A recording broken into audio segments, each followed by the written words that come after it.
প্রেমিকের সঙ্গে কোথায় ডেটে যেতে চান মিঠাই খ্যাত সৌমিত্রিষা? কি জানালেন মনের কথা?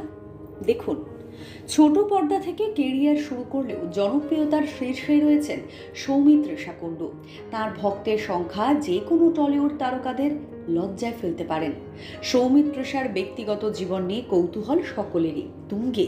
তিনি প্রেম করছেন কি না, কার সঙ্গে ঘুরতে যাচ্ছেন, এইসব নিয়ে প্রায়ই আলোচনা হয়ে থাকে। বর্তমানে সৌমিত্রিষা সিঙ্গল হলেও তিনি জানিয়েছেন যে কেমন প্রেমিক তার পছন্দ। সৌমিত্রিষা সম্প্রতি তার ইনস্টাগ্রামে একটি স্টোরি শেয়ার করেছেন জাহ্নবী কাপুরের, যেখানে দেখা যাচ্ছে জাহ্নবী ও তার চর্চিত প্রেমিক শিখর পাহাড়িয়া হাতে হাত ধরে দুজনে চলেছেন তিরুপতি মন্দিরে পুজো দিতে। অভিনেত্রীর গায়ে হলুদ রঙের শাড়ি আর শিখর পরে আছেন ধুতি। এই রিলের ওপরে লেখা, কফি বা ক্লাব ডেট চাই না ব্রো, আমাকে মন্দিরে দর্শনের জন্য নিয়ে যেতে হবে।